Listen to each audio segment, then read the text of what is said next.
did you know that you wanted to be or could be a mother? Um, well, I always wanted to be a parent, biological or not. I always wanted to be a parent. I always wanted Mhm. to experience. I'm a true believer that your kids are ultimately the ones that love you the most. You can meet a million men, you can meet a Okay. million women, you can meet a million parties, but when it comes to your kids, look at my mom. She did so many mistakes, and I still was in love with my mom. Like, let's be honest. Uh-huh. People was like, "Your mom is this, your Mhm. mom is that," and I was like, "Don't talk about my mother." So, and I was still defending Uh-huh. her, even when she. So Mhm. there's just this connection that you have to that. Now, I say that to say that biological or not, when you feel like that's your mother, it don't matter what they do wrong, how they do Right, wrong. That's how you know it's true, right? right. With Jeremy, Mm. I had to teach them that too.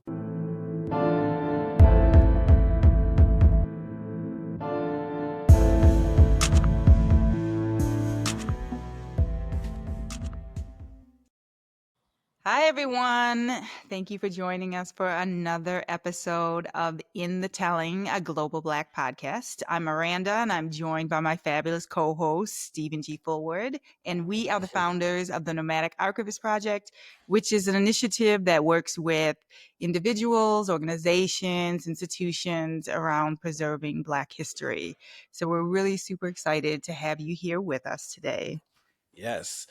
Mainly because this season on In the Telling, we are talking with Black, trans, and gender nonconforming folks nationally and internationally about their family stories, biological or chosen. And today, this is our very last podcast for the season. We have a wonderful surprise for you. We have not just one interview, but two people. We're fortunate to have Robert Garcia, the world's favorite boy girl, get it straight. And he is a multi-talented artist from New York. This viral sensation is a bilingual singer-songwriter whose catalog creates a blend of genres and styles, including the international hit "You Don't Have to Wait." Please, Robert, correct me if I'm incorrect in terms of pronouncing this. Bahia, Bahia, Baila, and baila. Baila Baila, thank you, and resistance music that tells us stories from the non-binary experience. I neglected to say this, and I apologize. Robert's pronouns are he or she, boy, girl, non-binary of trans experience. He has been featured in various social media campaigns, including Sephora's "We Belong to Something Beautiful," the Spotlight with over 100 million views, 1 million views, excuse me, and has also starred in the MTV hit series Help! I'm in a Secret Relationship, season 2, episode 8, where Boy Girl again got to tell their story worldwide. While being all these things, our Boy Girl has truly made a huge impact in the LGBT community. Their motto is visibility is revolutionary, and that's clear right now in this day, 2025, very clear and beyond and before, and occupying the spaces that need non-binary presentation. Yes. Welcome, Robert. And Mhm. we are also really, really fortunate to have Jeremy Francisco Cruz with us as well. I think raised in the Bronx, right? But currently in Brooklyn, New York. Growing up, his creativity was always at the forefront of everything he did, eventually leading him to a world of beauty, makeup, and drag. Working both in beauty and nightlife has led to features in nationwide campaigns with Sephora, including the documentary Beauty and Belonging, and performing on stages all across New York City. As a person of trans experience, the freedom of drag has given him the ability to express gender in all its many facets and embracing the euphoria that comes with it. Most importantly, he's had the opportunity and privilege to use his art to give back and stand in solidarity with those in the community who fight against oppression. Amazing. Yes. Welcome to In the Telling, Jeremy and Robert. It is so great to be in conversation with you both. Thank you so much. Thank you. Thank you. Thank you for having us. Thank you so much for coming. I want to jump right into our questions, and because we are really, again, it's our last episode for the season. And when I reached out to you both on behalf of one of our colleagues, Tanya, I was really curious, Robert, about why you wanted to be in conversation with Jeremy for this particular episode. Yeah. Um, To be honest, being um in nightlife or in this community per se, and being a person of color, I consider myself Afro-Latino. So, Hmm. there's so many ways to go in it, but you already know what side I'm on. You can tell. Yes. But I Yes. consider myself Afro-Latino, and when it comes to that in our community, it's really important to kind of navigate our community in a way where we can build family, where we can build friendships, where we can Right. build these Hmm. relationships that ultimately become life changing. And, Right. you end up having these interesting bonds, like a mother that's 33 years old and a child that's 33 years old, you know? Okay. Yeah, which we can dive into that. But the Yes, reality is, I please. just wanted to just kind of bring Jeremy to a light that I haven't seen them in, and being their mother. Sometimes Mm. you got to brag about your kids. Right. Ah. Ami corazón. Ah. And Jeremy, what about you? What made you say yes? Mhm. I think for us, a lot of people see us together, have seen us together for years, and don't really understand the bond that we share with each other because Mhm. it is more than just us being friends for years. We are family. We Mhm. are close in a way that it feels like we are related somehow, Mhm. you know? Right. Mhm. So I think it's important for us to be able to really show that, you can choose the people who you want to be your family. It doesn't always mean that you are blood related to them, but Mhm. that you choose someone who is going to be there for you and be with Mhm. you, whether it's good times, bad times, but they're always there and they always have your back, and you do the same for them. Right, right. Yeah, bond thicker than blood. No, Absolutely. absolutely. Yeah, Absolutely. great. Well, we're glad that you both decided to come together to do this. It's going to Mhm. be great. So, we'll start off with grounding the conversation and a little Mhm. bit, since this is a podcast about family, and it's however family shows up for you. And how you ever you define family, of course. Right. So we just want to sort of start off with like letting us know a little bit about, the lens in which you actually, see yourself, your heritage and your family. And I think, Robert, you sort of touched on that with saying that you're Afro-Latina. So maybe you'll kick us off and just kind of, give us a little bit of grounding in like who you are and where you came from. All righty. So yeah, so I'm Robert Garcia. Always lived in New York City. Um, and I'm not leaving until I become a superstar. That's the goal, all right? All right. But Okay. Okay.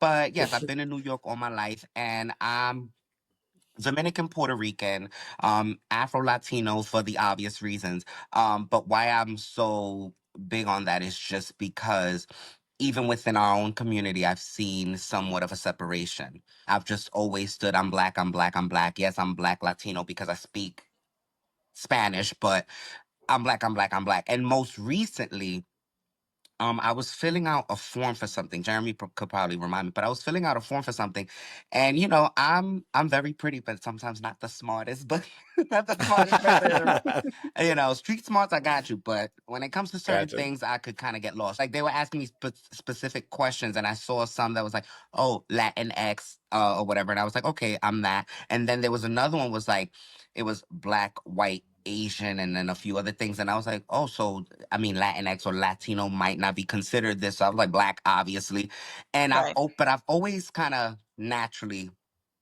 have done that. So that's how I Okay. identify, and has been my life experiences. Coming from family that is obviously mixed in so many different colors. Um, Mhm.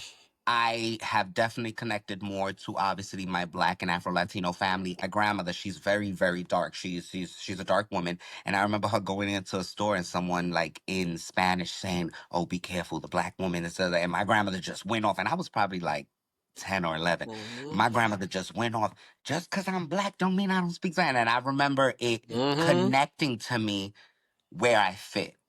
So, like many Okay. things that happen in the world, that was kind of a defining moment. I was like, oh, I'm one of the girls. I'm one of the special Right. melanated girls. Yeah, so that's how I identify. That's beautiful, beautiful. And so you mentioned, obviously language, and so that kind of grounded your heritage. But what about food and culture as you grew up? Was there any part of that sort of informed you about like who you are and how you show up now in the world? Yes, I mean, yes, so as I grew up, we definitely had our usual rice, beans, pernil, potato salad, and all that Mm-hmm. stuff. Fun fact, not so fun. I've been homeless since I was 13. So since Oh, 13, I was okay. hitting these streets, and I remember um going house to house to eat with some friends, and Okay. um sorry, the person I'm thinking actually just passed like a month ago, and I'm like gagging. Oh, But I'm sorry. um, Yeah. Mm. so they were in Boston once upon a time. That was one of my pit stops. And in Boston, Mm-hmm. I stood for a year, and I remember I had a friend. Her name is Michelle. Her mom used to take me into her house and feed me before she sent me home. And I'm just having this memory of, she was just like, she told me, she was like, oh, you think the Spanish girls is the one that be seasoned? She was like, y'all don't know about Old Bay, y'all. She was just giving it to me. But I remember it again in that, like, girl, it's all the same thing. Like, I've always just felt it's all the same thing. Right. But Okay. I understand that culturally, everybody has their own things. My partner and I, we love to eat different foods and stuff. Mhm. But I grew up always in that mix. And when you're in New York, it's kind of like, you don't know your Right. true race till you, like, I feel, till you get older. Because when I was a kid, I used to kind of deny, like, I just looked at it as black and white. It wasn't until I knew, oh, there's Mm-hmm. the in betweens. Right. Because again, people, if someone wanted to make fun of me or treat me a certain way, it would be because of me being darker or Oh, I see. being different versus being Latino. Because if you Okay. was a Right. white Latino, you kind of got through. So that's Right. how I experience it. Okay. Okay. Yeah. Yeah, definitely. Obviously you mix with lots of cultures but it had like a really varied experience too, depending on like who you were dealing with in your Mm-hmm. life during different time periods. And that Okay. someone was checking for you, which was really beautiful. Yeah, Someone I, was checking and for it you, was you know? mostly POC community. It was mostly, Mm-hmm. not saying that I didn't have other people that were helping, but it was Yeah. usually my community that would see me in spaces, and they would reach out. And I've learned skills from that, because, like, I've had people of our community literally see me with a sad face as a kid, and they would be like, you need to smile, you too young. That's our community. That's how we communicate. Right. Smile, girl. You're too beautiful now. That's how we do. And that fed me, and I kept, that's just my energy. Ask Jeremy. I talk to everybody. Yeah. I My man feel be that. like, you don't gotta talk to everybody. I'm like, no, she looks sad. She needs to smile. Let me Yeah. let me give her a joke. I love it. Sometimes that's all it takes when somebody is feeling disconnected from the world for somebody to just notice them and say hello Yeah. That's and it. Yeah. interact. And Mm-hmm. you never know. Like some people are like, okay, I don't need it, but there are those people who actually do, and it makes Appreciate all it. the Yeah. difference. So Mm-hmm. For sure. yeah, Being we seen definitely is need people important. like you. Being seen Yeah, is we need critical. we need people Yeah. like you in the world. Yeah. Yes. So okay, so what about, we're gonna hand the mic to you, Jeremy. What about you? Tell us a little bit about how you grew up in your family. So I am Puerto Rican. I grew Mm-hmm. up in the Bronx. I lived in the Bronx my entire life. Okay. I lived in various parts of the Bronx. My grandmother also, for a large time, lived in the Bronx as well. Okay. So I kind of grew up mostly around her, and around her, my mother, my sister. We all kind of grew up together in the Bronx. My Mm-hmm. grandmother was very big on, making sure that I understood that, our Puerto Rican heritage is important to us.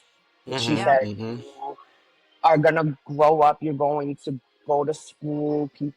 When she came from Puerto Rico to the Bronx, her name is Francisca. They changed her name to Frances because it was easier to pronounce. Yeah. When I got older, and I had to choose my boy name. My Mm-hmm. middle name is Francisco in honor of her because of the fact that they changed her name. I wanted to carry that name with me.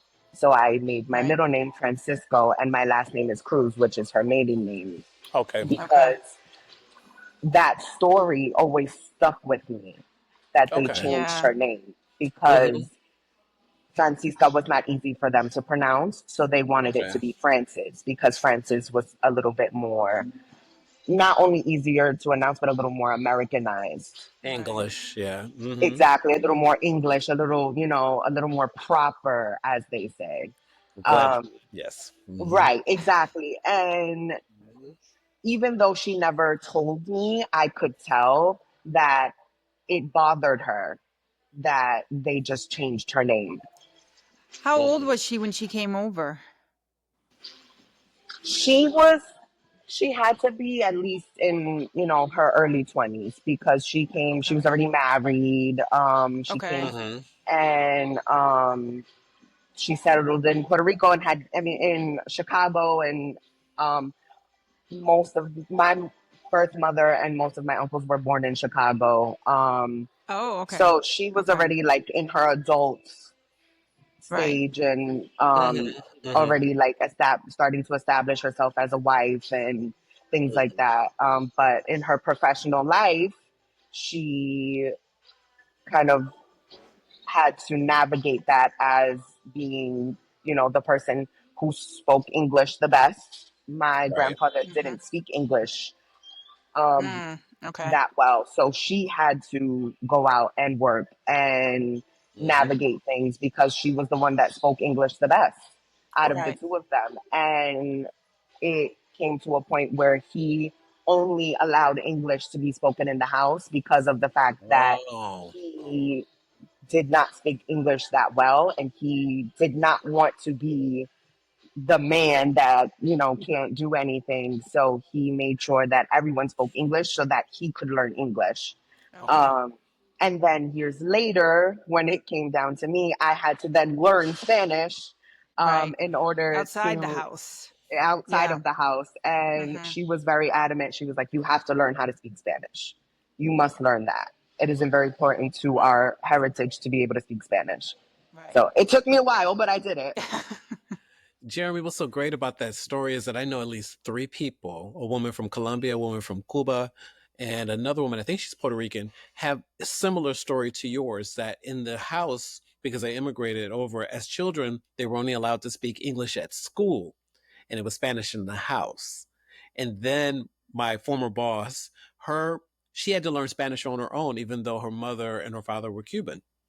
And so it's interesting to hear those stories. And at one point, one of the women that I know, she said that she was abused at school because she spoke Spanish and she had Mm-hmm. to like violently be, integrated into a system that didn't accommodate her. There wasn't a lot of second language studies back then when she came here. So it's really interesting. You would think that just because you were born Puerto Rican, that meant that you automatically speak both languages, but it's much more complex than that.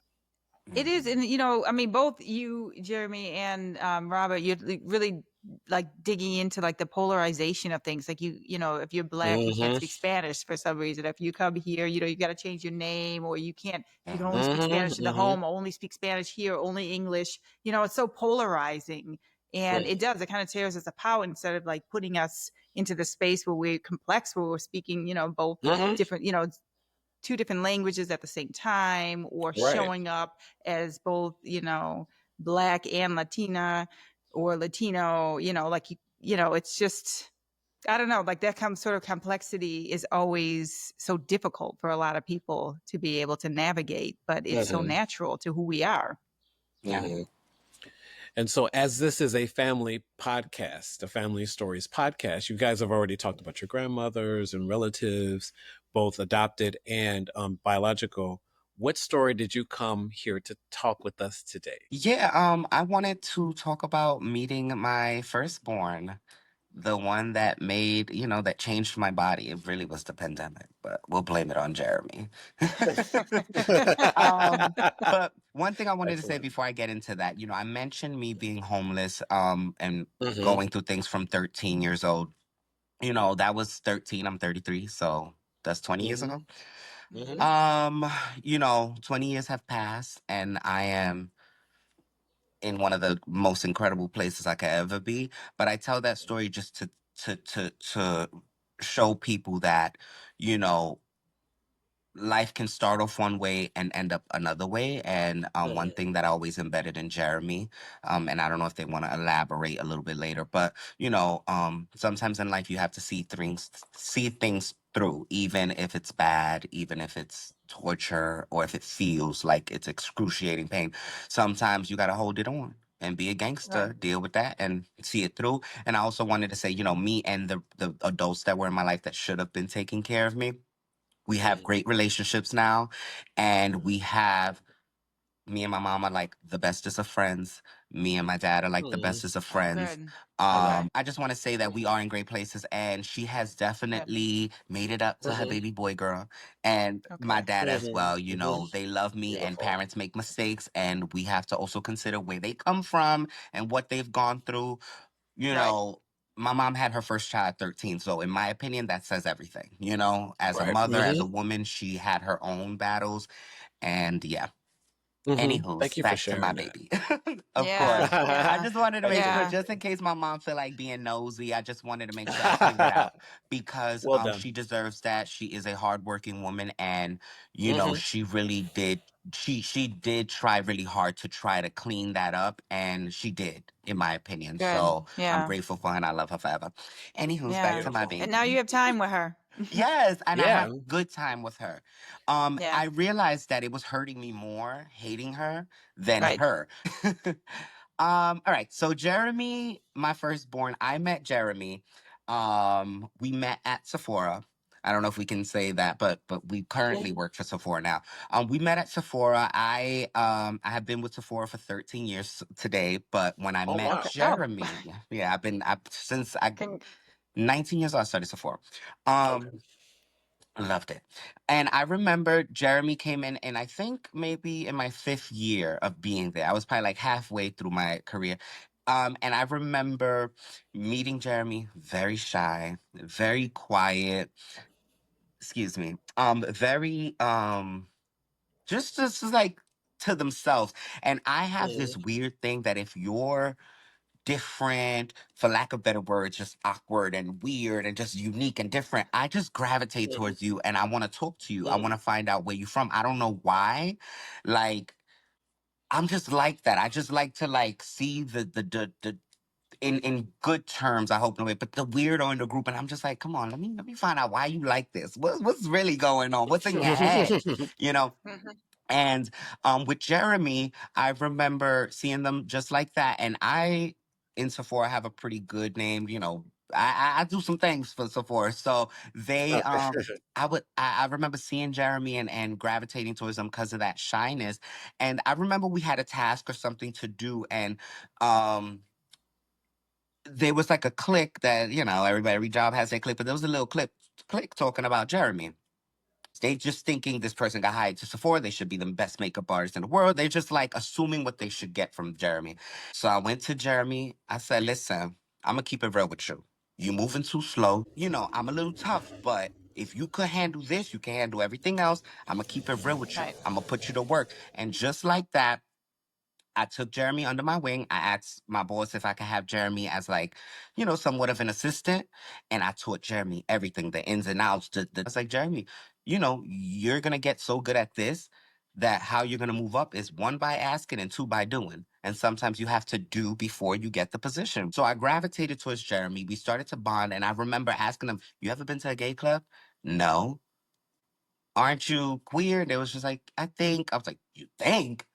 And I'm like asking, mind you, they were 25 years old at this time. So I'm asking them these questions like, then it started to get, we going to not put it in this podcast, but maybe in the after dark version. But I started to then get personal, because I was just like, wait, you never did this, you never did that, you never seen this, you never, our community, there's spaces for everything. So if you're interested or just intrigued, there's a space and you're welcomed. It's not about you being a part of it. You're welcomed. And it's nice to see these diverse spaces because it allows you, again, visibility. I remember I did my show. They got to see me singing and they saw the boy girl experience in nightlife versus Sephora because, there's a difference. And What is the show? Explain what the show is so so I'm a we have a singer-songwriter little in New York background. City. So I do my Okay. music. I do my original tracks. Nice. I Hmm. book other live artists as well. I come from a time where singing drag queens was it wasn't happening. Singing entertainers that look like me wasn't happening. You either had to be a drag queen. The moment you're a man wearing makeup, you're a drag queen. And I'm like, no, I'm a boy girl. I'm a singer songwriter. I'm an artist. Um, people call Mm. me drag. That is fine. I love drag queens. Call me what you want, but drag queens do way more than me, in my opinion. Them girls be, that's my opinion, because they be putting it on. They pat it. I don't, so I give it to my girls. So that's why I never put myself in that category with them. So that's what I do. I do nightlife and I book New York City queer entertainment. I currently Okay. do that. I currently do shows weekly that feature live artists, queer artists. And you don't have to be queer. Like, don't get me wrong, I'll be dipping into dabble in the straight community. I'll be like, come on, baby, you family. I'm an ally to you now. Come on in. And I open the Mm. space and I open the space for them because a Mhm. lot of the time, sometimes they just don't know. But Yeah. speaking of don't know, Mr. Jeremy came to my show, and I remember forcing them to get on the stage, forcing them to get on the stage, Oh, wow. and doing Word. it was a game we was playing, but I was like, who am I gonna pick? And Jeremy was like, I was like, you want to nod? You come up. And they came up, and I remember I could tell you what they had on because we actually look at that picture a lot. But they played the Oh, well, game. if you could send us that picture, maybe we could add it. We Jeremy would could put hate it it. in the video, okay? Yes, Yes, I'ma If you send yes. it. want, I'ma if you send it. I'ma want. send it. And I might have clips of the actual Absolutely. game. But We would love that. Jeremy played the game, and ever since that, um, Jeremy, before they became my child, they were my assistant. And let's be clear, they're still my assistant. All right. They still gonna be helping. But Jeremy kind of started to see the machine. Jeremy started to see my drive. They started to see my dream. And, I saw that Jeremy was willing to do anything and everything to make that happen. And I was like, oh, there's a sense of loyalty. Like I started to feel that they had a sense of loyalty to me because I don't do things expecting anything. So me helping Jeremy was really just trying to get them together and then throw them back out to the world. Hopefully they don't eat her up. Like that's how it was. By the way, when I say her, it's just a gay thing. I'm not misgendering Jeremy. Just to let y'all know, we do the she thing. Okay. But yeah, Jeremy, and I remember just getting a sense of loyalty. Jeremy, I need my legs shine. Jeremy, is my hair right? Jeremy, I need you to pick up my outfit from here, bring it here. Jeremy, it started to become an assistant thing, and then when I realized that we started to get really, really deep, I was like, okay, you could call me mother. I'm your mother, but there's a few things you're gonna have to do. Meaning, and they already know it was get your apartment, like there was a list. I told them like I need you to be on your own so that I don't feel like I have to worry about where you're at because I already had to do Right. that for myself. And Jeremy also met me in a time where I was living in a shelter, leaving a domestic violence relationship. There was a whole bunch of things happening where Jeremy didn't know until some random day. I said, I'm gonna tell you the truth about me. And then I spilled Mm. the tea and told them who I was because they didn't know I lived in a shelter. Nobody knew. I hid it. But I wanted Right. Jeremy to know so they could know why they could never leave with me or why I couldn't always help them or why I wasn't always there because, I was struggling in my own side while Right. while Superstar and Sephora, home, there was so many things happening that I just didn't want to tell people. And I told Jeremy once I saw that they were down and they wasn't judging me. They didn't care. I was just like, all right, I could mess with this. This is someone who's down, up, down. If we look good, we look good. If we look bad, we look bad. And when it's time to get gully, we get gully too. But yeah, that's my baby, and that's my firstborn. That's how that started. That is incredible. So, all right. So, Jeremy, now from your perspective, how did this family come about? So When we met each other, I was finally had gotten this job that I had wanted for so long. While in my personal life, I was in such a chaotic, Okay. strange place I had never been in. I had just left home and I left home with no plan, no backup, no anything. I just said, I can't do this anymore. I'm Mm-hmm. dying here. I am Mm-hmm. dying mentally, emotionally, Mm-hmm. spiritually. I am not happy. I'm not comfortable. I'm not where I want to be. And I'm not going to get anywhere being here. So in the Mm-hmm. middle of the night, I left with 2 suitcases, 4 backpacks, and I just left. And I said, I will figure it out. I don't know how. I don't know what I'm gonna Mm-hmm. do. I don't know what I have to do to figure it out, but I'm gonna figure it out. And Yeah. so she met me when I was like still in the beginning of I'm gonna figure it out. I got this. I don't know Transitioning. how, Yeah. but I'm figuring it out. And she kind of saw in me that kind of spark of, all right, they don't know what they're doing, but they really want to figure it out. They really want to get to where they're supposed to be.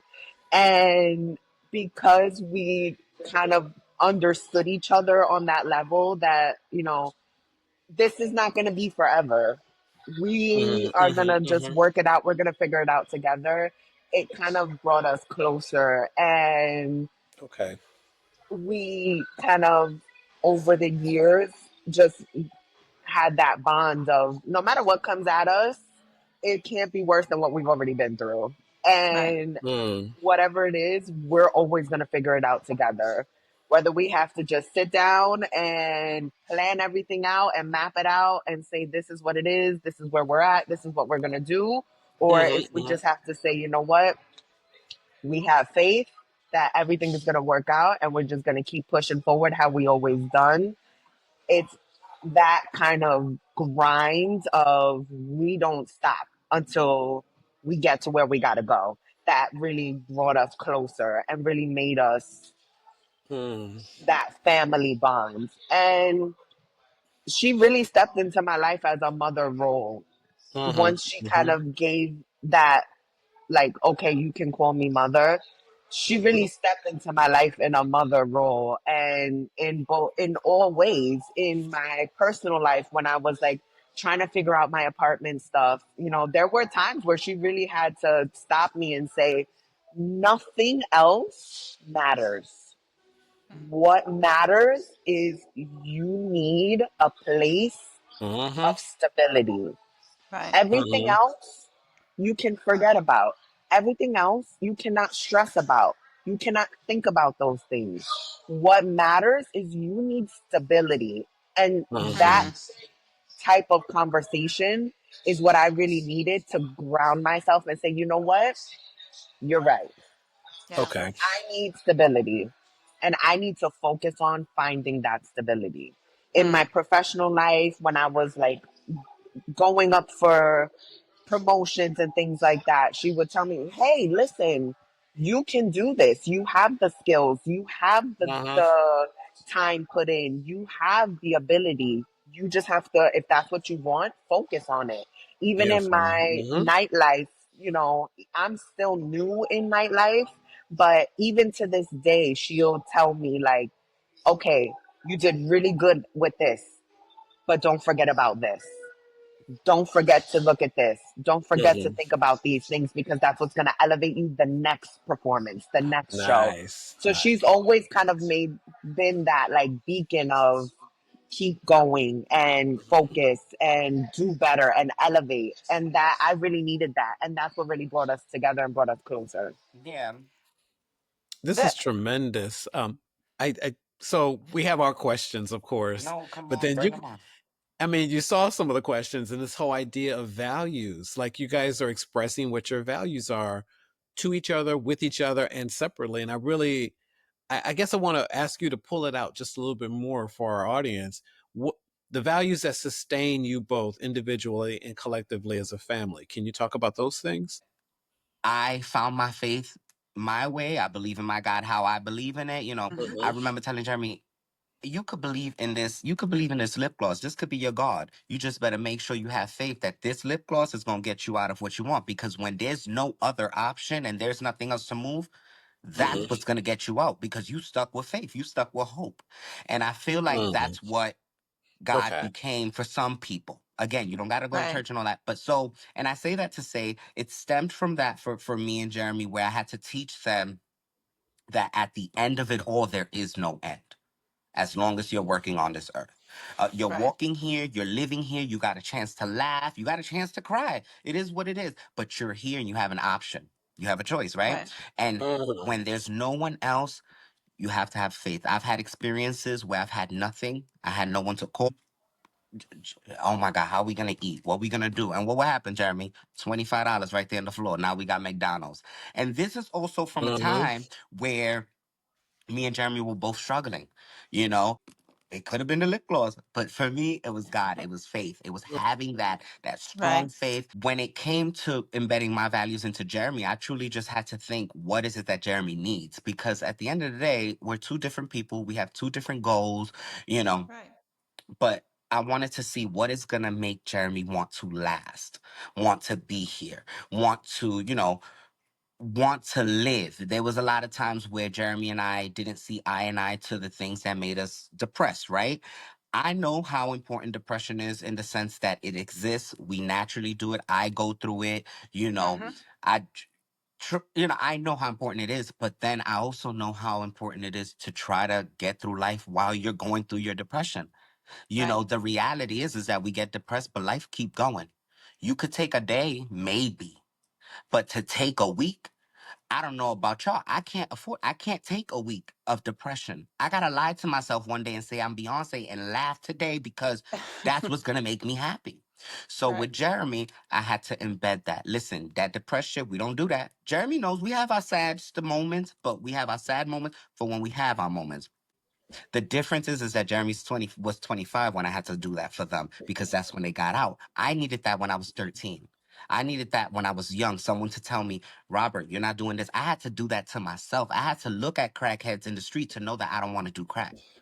Right. Nobody Right. was telling me Mhm. don't do it. Nobody was telling me don't do drugs. Nobody was telling me none of that. I could do whatever I want. I chose this path because I wanted to be the greater side of humanity. Right. Right. And that's what I want to Mhm. embed in Jeremy. And I have other kids too, but Jeremy's just, you know, the favy baby. They're the favy Oh, the because baby Jeremy's baby. that's loyalty hands down. Jeremy and I have been through ups and downs, but Jeremy's there through every step of the way. My partner, Chris, is actually Jeremy's drag mother. The cliche is Okay. I'm not the Right. drag mother because Jeremy don't want this whooping. You don't want me to be the drag mother because now we're gonna put you to drag boot camp. And my partner's a Okay. little bit more gentle. And the good thing Okay. is that's also Jeremy's father now. And they have a relationship that's very calming. It's perfect Mhm. Yeah. because I'm over here, Jeremy. And then he's like, just chill. You know how your mother is. She just wants the best for you. I just need to see Jeremy in a space where I didn't meet them at, but also I want them to live their dream. I want to be able to see them understand why Mhm. I'm the way I am with music, why I want to be a superstar, why I want to be here, why I want to be there, because this is my dream. Right. That's it. So, Right. That's You got to it. I, visualize it. You got to yes, visualize it. yes, And it Mhm. sounds like you have Absolutely. a lot of faith because you have gone through some really hard times in your life, but you can see past it. yeah. You can see that Mhm. there is something better for you out there and waiting for you, That's a good way to um, live. which is I powerful. agree. How did you Mhm. know that you wanted to be or could be a mother? Um, well, I always wanted to be a parent, biological or not. I always wanted to be a parent. Okay. I always Mhm. wanted to experience. I am a true believer that your kids are ultimately the ones that love you the most. You can meet a million men, you can meet a Okay. million women, you can meet a million parties, but when it comes to your kids, look at my mom. She did so many mistakes, and I still was in love with my mom. Like, let's be honest. Uh-huh. People was like, "Your mom is this, your Mhm. mom is that," and I was like, "Don't talk about my mother," So, and I was still defending her. even when she so Hmm. there's just this connection that you have to that.